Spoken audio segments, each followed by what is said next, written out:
Good morning everyone. अब जो हम चैप्टर स्टार्ट करने जा रहे हैं वो चैप्टर है आपका कोस्ट का। तो सबसे पहले इसमें आता है कोस्ट की definition. Concept of cost. Cost क्या है, देखिए ध्यान से समझिए। कोस्ट जो है एक एक्सपेंडिचर है। कौन करता है? एक प्रोड्यूसर करता है। किस चीज पर खर्च करता है वो? जब वो फैक्टर इनपुट और नॉन फैक्टर इनपुट दोनों पर वो जितना भी खर्च करता है उसको हम क्या कहते हैं? कॉस्ट कहते हैं। अब बात आती है फैक्टर इनपुट कौन से होते हैं? लैंड, लेबर, कैपिटल और एंटरप्रेन्योर, ये हमारे हैं फैक्टर इनपुट या फैक्टर ऑफ प्रोडक्शन जिसको हम कहते हैं। नॉन फैक्टर इनपुट कौन से होते हैं? रॉ मटेरियल, एडवर्टाइजमेंट, ये सारे क्या है?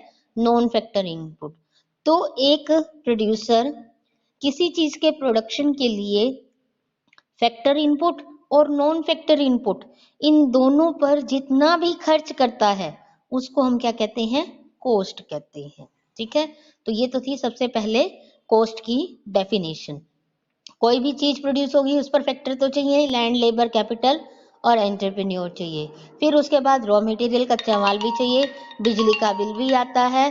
तो ये सारे जो खर्चे होते हैं इसको हम किस में काउंट करते हैं? कॉस्ट में काउंट करते हैं। कॉस्ट दो तरह की होती है, एक्सप्लिसिट कॉस्ट और इम्प्लिसिट कॉस्ट। एक्सप्लिसिट कॉस्ट क्या होती है? जब जितने भी हमारे फैक्टर और इनपुट्स हैं वो क्या करते हैं, मार्केट से अगर खरीदते हैं तो हो जाती है एक्सप्लिसिट। लेकिन अगर सेल फोन खुद के यूज करते हैं, सेल्फ ऑन है ना ये दिया हुआ वर्ड, अगर वो खुद के यूज करता है तो उसको हम क्या कहते हैं? इम्प्लिसिट कॉस्ट कहते हैं।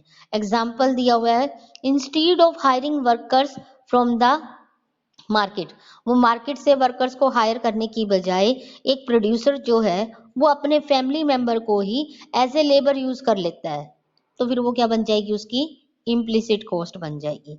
लेकिन अगर वो बाहर से वर्कर हायर करेगा तो वो क्या बन जाएगी? एक्सप्लिसिट कॉस्ट हो जाएगी। अगर वो मार्केट से इनपुट खरीदता है तो एक्सप्लिसिट कॉस्ट, और खुद के अगर यूज कर लेता है तो उसको हम क्या कहते हैं? इम्प्लिसिट कॉस्ट कहते हैं। जैसे एक और एग्जांपल देती हूँ, सपोज करो किसी ने अपनी फर्म में, अपनी कंपनी में जो है वो मैनेजर अपॉइंट करना है। अब मैनेजर अपॉइंट करने के लिए उसे पहले क्या करना पड़ेगा? न्यूज़पेपर में एडवर्टाइजमेंट देनी पड़ेगी। न्यूज़पेपर में एडवर्टाइजमेंट देगा, उसके बाद क्या करेगा? रिक्रूटमेंट करेगा, उसका इंटरव्यू लेगा, इंटरव्यू के बाद सैलरी कितनी देनी है, इंसेंटिव्स कितने देने हैं उसको, साथ में कौन कौन सी उसको फैसिलिटीज देनी है, ये सब होता है इसमें। तो ये सारा खर्चा करेगा वो, ये क्या हो गई? Explicit cost. उसको मंथली सैलरी भी देगा और भी बहुत कुछ देगा। ठीक है, ये हो गई हमारी एक्सप्लिसिट। लेकिन अगर वो अपने ही बेटे को मैनेजर अपॉइंट कर लेता है तो अपने बेटे को ना तो उसको सैलरी देनी पड़ेगी, ना कोई इंसेंटिव्स देने पड़ेंगे, ना कोई रहने की जगह का, ना खाने के अलग से खर्चा, कुछ फैमिली मेंबर है वो तो उसको कुछ भी पे नहीं करना पड़ेगा। तो वो क्या होगी? Implicit cost.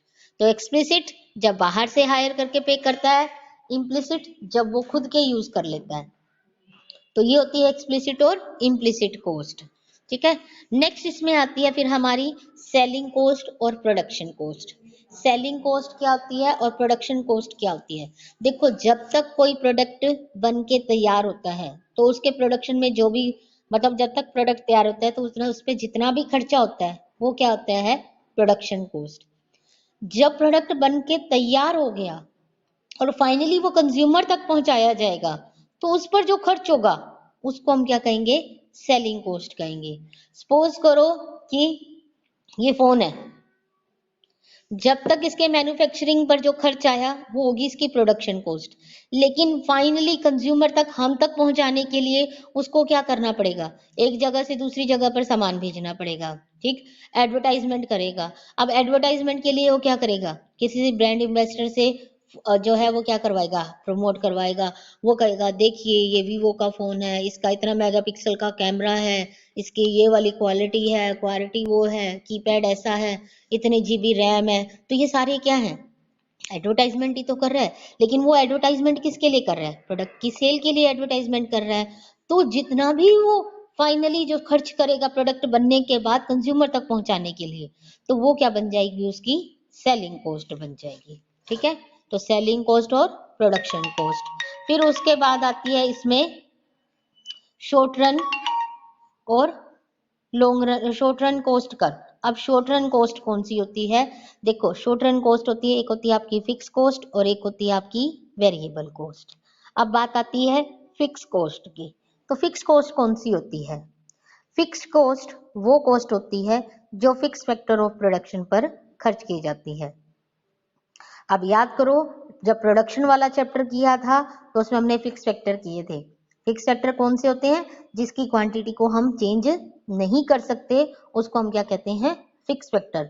और जिसकी क्वांटिटी को चेंज किया जा सकता है वो क्या होते हैं? आपके वेरिएबल फैक्टर होते हैं। ठीक है, तो दो तरह के हैं, फिक्स फैक्टर और वेरिएबल फैक्टर। फिक्स कॉस्ट वो होती है जो चेंज नहीं होती, चाहे आउटपुट आपका 0 है चाहे आउटपुट आपका मैक्सिमम है। आप 100 यूनिट का प्रोडक्शन करो, आप 200 यूनिट का प्रोडक्शन करो, आप 1000 यूनिट का प्रोडक्शन करो, जितना मर्जी प्रोडक्शन करो, ये कॉस्ट आपकी क्या रहती है? सेम रहती है। जैसे एग्जांपल देती हूँ, किसी ने रेंट पर जो है वो क्या है ली हुई है, फैक्ट्री ली हुई है। अब वो फैक्ट्री में संडे को प्रोडक्शन नहीं करता, बंद रहता है, या 2-3 दिन से जो है इलेक्ट्रिसिटी नहीं थी, बिजली नहीं थी, वहां पर कोई प्रोडक्शन नहीं हुआ सारा दिन, लेबर जो है वो स्ट्राइक पर चली गई है, कुछ मर्जी हो, लेकिन फैक्ट्री का रेंट तो उसे पे करना पड़ेगा। तो वो क्या हो गई? फिक्स कॉस्ट होगी।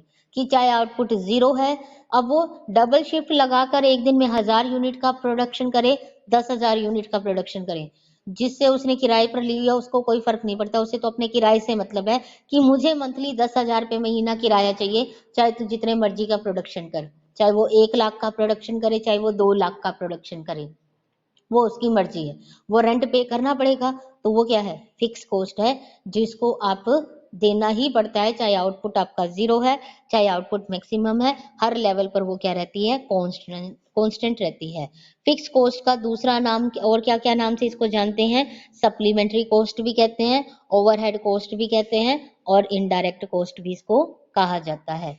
एग्जाम्पल में दिया हुआ है कौन कौन से हैं? मशीन और प्लांट पर खर्च किया जाता है, लाइसेंस की फीस दी जाती है, लैंड और बिल्डिंग का पर जो खर्च किया जाता है, परमानेंट स्टाफ को जो सैलरी दी जाती है।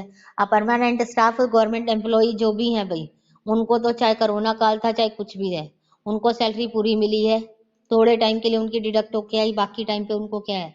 फुल सैलरी मिलनी शुरू होगी। तो चाहे इकोनॉमी में कोई मर्जी कंडीशन रही है, उनकी सैलरी तो आई है ना, तो ये क्या है? गवर्नमेंट का फिक्स कॉस्ट हो जाती है। अब जो फिक्स कॉस्ट का कर्व होता है, अगर आपको या अभी जो इलास्टिसिटी ऑफ डिमांड में करवाया था, फिक्स कॉस्ट कर्व कैसा होता है? ऐसा होता है, एक्स एक्सिस के पैरेलल। चाहे आउटपुट आपका 0 है, ये पॉइंट, चाहे आउटपुट आप 1 यूनिट करो, 2 का करो, 3 का करो, 4 का करो, जितना मर्जी आप प्रोडक्शन करो, ये कॉस्ट हर लेवल पर आपकी क्या रहती है? सेम रहती है। आपने 5 यूनिट का प्रोडक्शन किया, 10 का किया, 15 का किया, 20 का किया, जितनी मर्जी यूनिट का प्रोडक्शन करो, ये कॉस्ट आपकी क्या रहती है? सेम रहती है।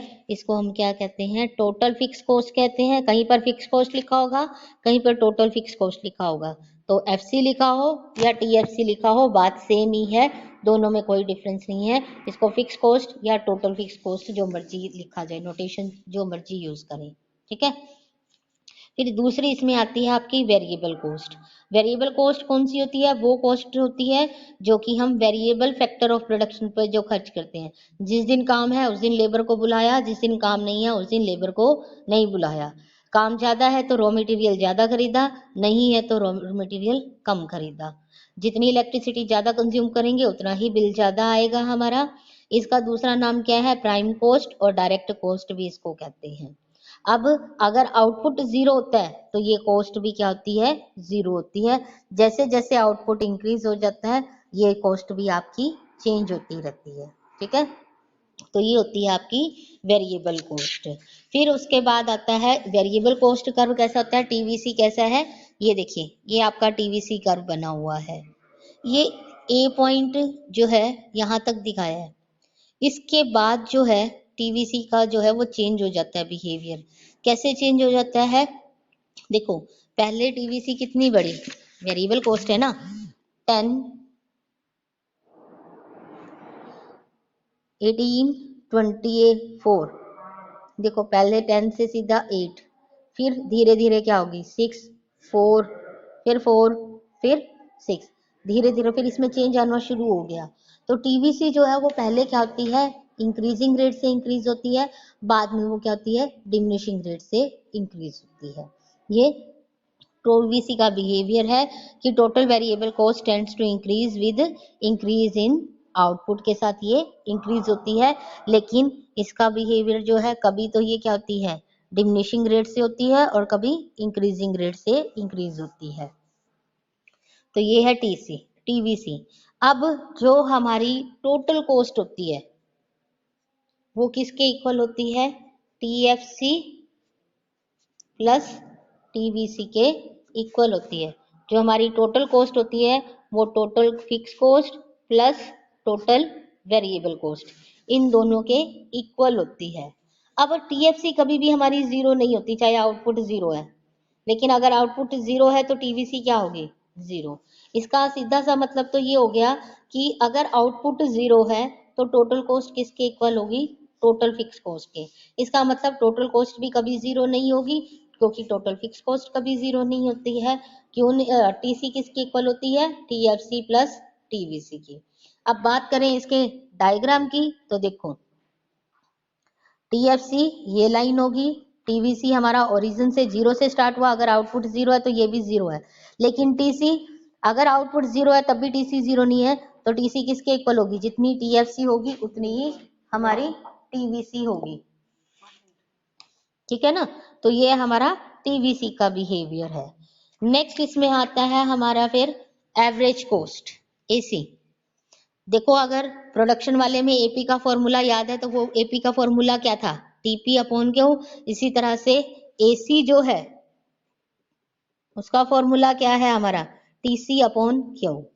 ठीक, अब टीसी किसके इक्वल है, टीएफसी प्लस टीवीसी, तो ये वैल्यू यहाँ पर रख दो। तो एसी किसके इक्वल हो गया, टीएफसी प्लस टीवीसी के। दोनों को किससे करो, इसको भी क्यू से डिवाइड करो, इसको भी क्यू से डिवाइड करो। जब टीएफसी को क्यू से डिवाइड करते हैं तो हमारी आ जाती है एएफसी, और जब टीवीसी को क्यू से डिवाइड करते हैं तो हमारी क्या आ जाती है, एबीसी। यानी कि एवरेज कॉस्ट भी दो पार्ट में है, average fix cost plus average variable cost. ये टोटल फिक्स कॉस्ट थी, ये टोटल वेरिएबल थी। जब टोटल को आउटपुट से डिवाइड करते हैं तो एवरेज आती है, जब टोटल फिक्स कॉस्ट को आउटपुट से डिवाइड किया तो एवरेज फिक्स कॉस्ट आ गई, जब टोटल वेरिएबल कॉस्ट को आउटपुट से डिवाइड किया तो एवरेज वेरिएबल कॉस्ट आ गई। तो एसी जो है वो किसके इक्वल है, एएफसी और एवीसी के इक्वल है। अब बात करते हैं एएफसी कर्व की। एएफसी किसके इक्वल है, TFC upon Q, total fixed cost divided by Q. 10 10 10 ये कांस्टेंट रहती है, इसको डिवाइड कर दो, 10 divide by 1, 10 divide by 2, 10 divide by 3। अब बात आती है एवरेज फिक्स कॉस्ट के बिहेवियर की। देखो पहले हुई 10, 10 डिवाइड बाय 1 किया तो 10 होगी, फिर 10 डिवाइड बाय 2 किया तो 5 होगी, 10 डिवाइड बाय 3 किया तो 3.3, 4 किया तो 2.5, 5 किया तो 2.2, 6 किया तो 1.67, फिर 1.437 से डिवाइड किया, फिर 1.258 से। एएफसी जो है वो कंटिन्यूसली क्या होती जा रही है, डिक्लाइनिंग होती जा रही है। ये रही कंटिन्यूसली क्या है, ये कम होती जा रही है, डिक्लाइन होती जा रही है। तो जो एएफसी कर्व होता है वो भी क्या होता है, रेक्टेंगुलर हाइपरबोला होता है। इस पर जितने भी रेक्टेंगल बनाए जाएंगे उनका एरिया सेम रहेगा। क्यों, क्योंकि फिक्स कॉस्ट हमेशा क्या रहती है, हमारी कांस्टेंट रहती है, लेकिन जैसे जैसे आउटपुट बढ़ता है फिक्स कॉस्ट जो है वो क्या होती है, डिक्लाइन होनी स्टार्ट हो जाती है। अब सपोज करो किसी सम में जो है वो आपको टीएफसी दी गई है, आउटपुट भी दिया गया है, तो टीएफसी अपन क्यों करेंगे तो एएफसी आ जाएगी। लेकिन अगर किसी न्यूमेरिकल में एएफसी दी हुई है और क्यों दिया हुआ है, तब टीएफसी कैसे निकालेंगे, सिंपल सी बात है। जब एएफसी हमारी किसके इक्वल है, टीएफसी अपॉन क्यू के ना, क्रॉस मल्टीप्लाई कर देंगे अगर हम AFC into Q, AFC into Q, तो वो किसके इक्वल हो जाएगी, टीएफसी के। इसी तरह से एवीसी इंटू क्यू करेंगे तो वो किसके इक्वल हो जाएगी, टीवीसी के। वो तो न्यूमेरिकल में जैसा भी दिया हो उसके अकॉर्डिंग जो है वैल्यूज को पुट करके और हम निकाल लेंगे। दूसरी आती है एवरेज वेरिएबल कॉस्ट। आप एक चीज ध्यान से सुनो, चाहे आपकी एवरेज वेरिएबल कॉस्ट है, चाहे आपकी एवरेज कॉस्ट है, और चाहे आपकी मार्जिनल कॉस्ट है, तीनों ही कॉस्ट कर्व जो हैं आपके एमसी, एसी, वी और एवीसी, ये सारे के सारे क्या होते हैं, आपके यू शेप के होते हैं। इन तीनों का बिहेवियर एक जैसा है, इसलिए यहीं पर एवीसी पर तीनों का बिहेवियर आपको समझा रही हूं। तो जरा ध्यान से समझना, बात आती है सिर्फ बिहेवियर की। देखो, तो अब बिहेवियर की अगर हम बात करें तो देखिए, एसी जो है वो किसके इक्वल है, एएफसी प्लस एवीसी के इक्वल है।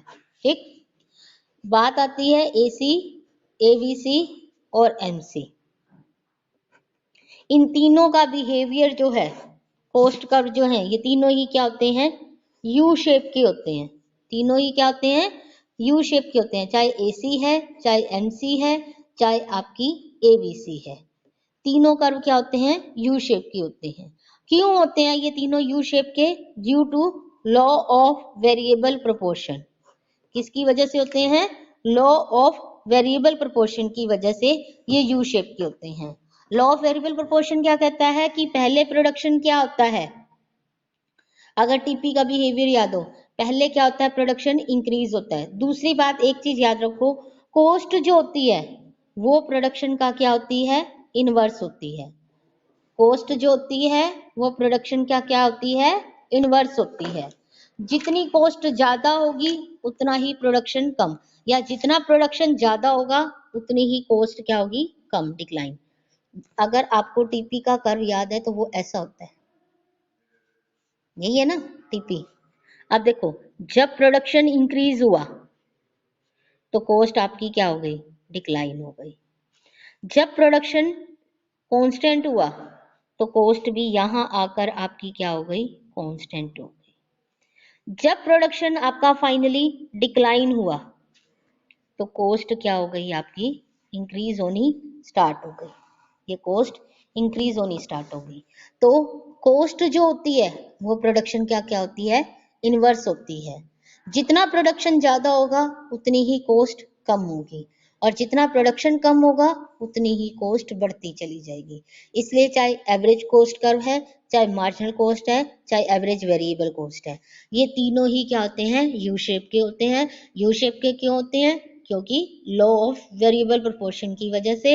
लॉ ऑफ वेरिएबल प्रोपोर्शन क्या कहता है कि पहले प्रोडक्शन इंक्रीजिंग रेट से इंक्रीज होता है, फिर प्रोडक्शन डिक्लाइन होना स्टार्ट हो जाता है। तो जब तक प्रोडक्शन इंक्रीजिंग फर्स्ट स्टेज होती है तो कॉस्ट आपकी डिमिनिशिंग होती है, और जब प्रोडक्शन आपका डिक्लाइन होता है, डिमिनिशिंग रिटर्न की होती है, तो कॉस्ट आपकी इंक्रीजिंग हो जाती है। ठीक है, तो ये था आपका कॉस्ट कर्व का बिहेवियर, एसी, एमसी। अच्छा, एमसी जो है उसका फॉर्मूला क्या है भाई, TCN माइनस TCN माइनस 1 करके हम क्या निकालते हैं, मार्जिनल कॉस्ट हम कैलकुलेट करते हैं। ठीक है, आई बात समझ में। तो ये मार्जिनल कॉस्ट, एक चीज याद रखना, मार्जिनल कॉस्ट जो है वो TCN माइनस 1 लिखा जाता है, लेकिन असल में वो क्या होती है, TVCN माइनस TVCN माइनस 1। ये वेरिएबल को शो करती है, इसमें फिक्स नहीं होती मार्जिनल कॉस्ट। और अगर हमने टीवीसी निकालनी हो कहीं और मार्जिनल कॉस्ट दी हुई हो तो टीवीसी किसके इक्वल होती है, समेशन एमसी के इक्वल होती है। TVC is the summation of marginal cost. ठीक, लास्ट इसमें हमारा टॉपिक आता है बेटे टीसी और एमसी का, और एमसी और एसी का रिलेशन। दो रिलेशन हमने करने हैं, टीसी और एमसी, एमसी और एसी।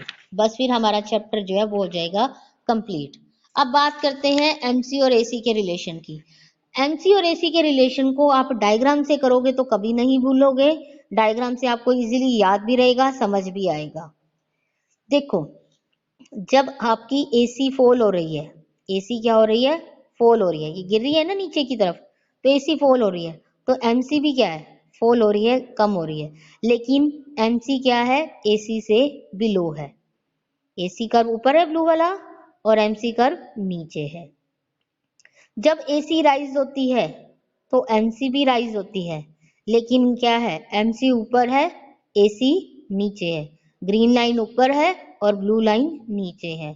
और जब एसी अपने मिनिमम पॉइंट पर होती है तो एमसी और एसी एक दूसरे के क्या होते हैं, इक्वल होते हैं। ठीक है, तो 3 पॉइंट है। When AC falls MC is lower than AC, MC नीचे है, ग्रीन लाइन, ब्लू लाइन ऊपर। When AC rises MC is above the AC, जब एसी राइज हो गई तो एमसी ऊपर है, ग्रीन लाइन ऊपर है, ब्लू लाइन नीचे है। और जब एसी अपने मिनिमम पॉइंट पर है तो एमसी और एसी एक दूसरे को इंटरसेक्ट कर रहे हैं। ठीक है, तो ये रिलेशन है एसी और एमसी का। नेक्स्ट इसमें आता है relation between TC and MC. Total cost और मार्जिनल कॉस्ट का क्या रिलेशन है भाई। देखो, सबसे पहला तो उसने फॉर्मूले वाला पॉइंट ही दे दिया कि एमसी कैसे निकालते हैं, टीसीएन माइनस 1 करके। दूसरा, जब एमसी डिमिनिशिंग हो रही है इट मींस टीसी इंक्रीज होती है डिमिनिशिंग रेट से। जो टीयू एमयू का टीपी एमपी का था वही पॉइंट दिया हुआ है कि जब टीसी इंक्रीजिंग रेट से इंक्रीज होती है तो एमसी राइज होती है, जब टीसी डिमिनिशिंग रेट से इंक्रीज होती है तो एमसी फॉल होती है, डिमिनिशिंग होती है। जब एमसी अपने लोएस्ट पॉइंट पर पहुंच जाती है तो टीसी जो है वो डिक्रीजिंग रेट से धीरे धीरे बढ़ना स्टॉप करती है। उसके बाद टीसी इंक्रीजिंग रेट से इंक्रीज होनी स्टार्ट हो जाती है। देखो यहाँ पर, ये है आपका टीसी और ये है एमसी। ठीक, जब एमसी आपकी डिक्लाइन हो रही है तो टीसी इंक्रीज तो हो रही है, लेकिन कैसे हो रही है, धीरे धीरे बढ़ रही है। और जब एमसी इंक्रीज होती है तो टीसी क्या है, इंक्रीजिंग रेट से इंक्रीज होती है। जब एमसी अपने लोएस्ट पॉइंट पर है तो टीसी जो है वो स्टॉप कर देती है डिमिनिशिंग रेट से इंक्रीज होना, उसके बाद वो इंक्रीजिंग रेट से इंक्रीज होती चली जाती है। ठीक है, तो ये था आपका कॉस्ट वाला चैप्टर जो हो गया कंप्लीट। ठीक, तो इलास्टिसिटी वाला तो पहले वाला ही दोबारा रिपीट करवाया, दोबारा भेजा लिंक उसका। तो कॉस्ट वाला नया चैप्टर है जो आज हो गया कंप्लीट। अब इसको ध्यान से कर लेना।